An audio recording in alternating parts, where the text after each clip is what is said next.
Moving on to topic number 8, Tim Tebow back in the NFL, signs with his old coach.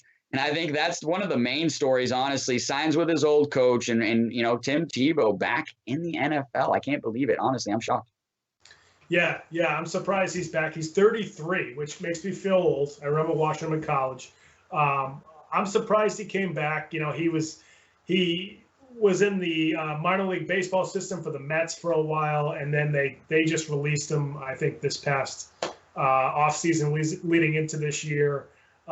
So is Tebow just kind of like running out of options, and this is the next thing that he's going to try to do?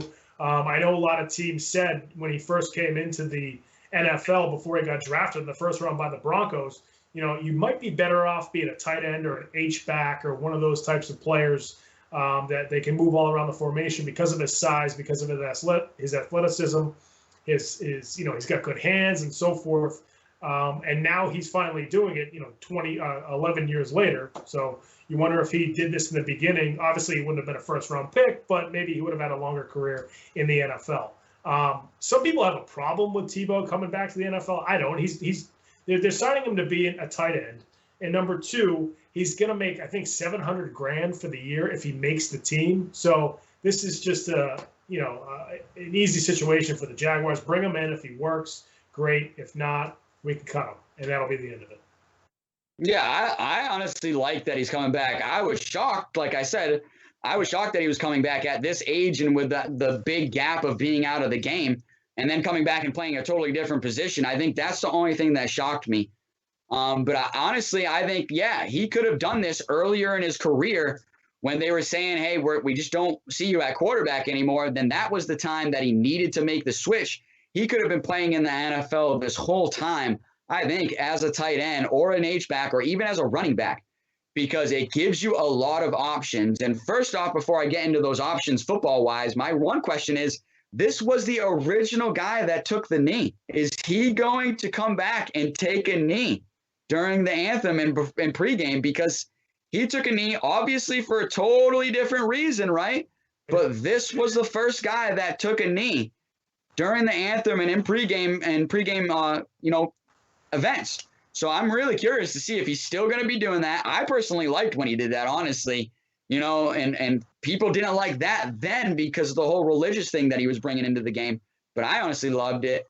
I'm a big Tebow fan, was a big Tebow fan when he was in college. And let's get into the football now. I still think he's got physically at 33. I still think if you get yourself in top shape, you can still play.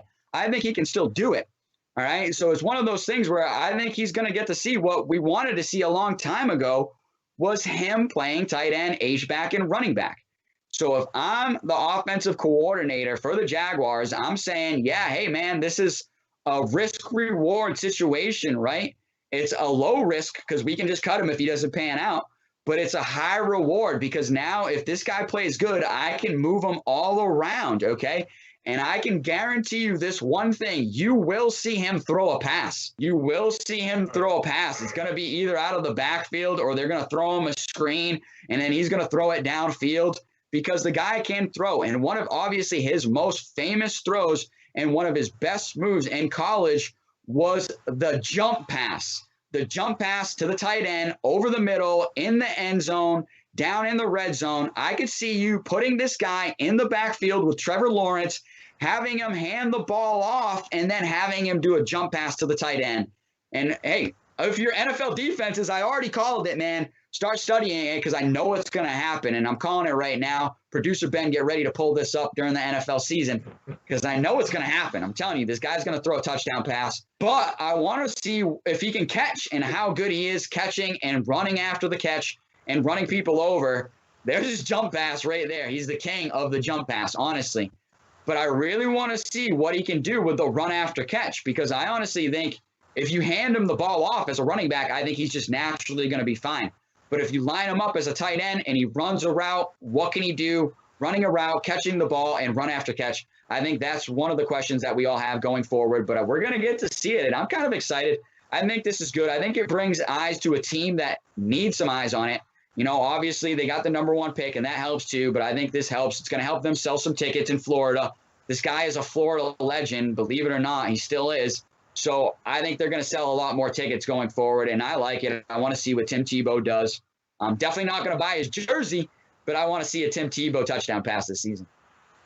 Yeah, I mean, if you have trouble picturing what Tebow's going to be like, I mean, just think of Taysom Hill. And that's probably how they're going to use him in Jacksonville. Is similar. I mean, it's not the hardest thing in the world. Yeah, maybe even better. We'll see how it goes. But why not? You know, if he's a guy that's a security blanket for Trevor Lawrence or whatever, you know, why not try to use him? Urban Meyer obviously knows what he can do, so we'll see what happens there. That's going to be very interesting.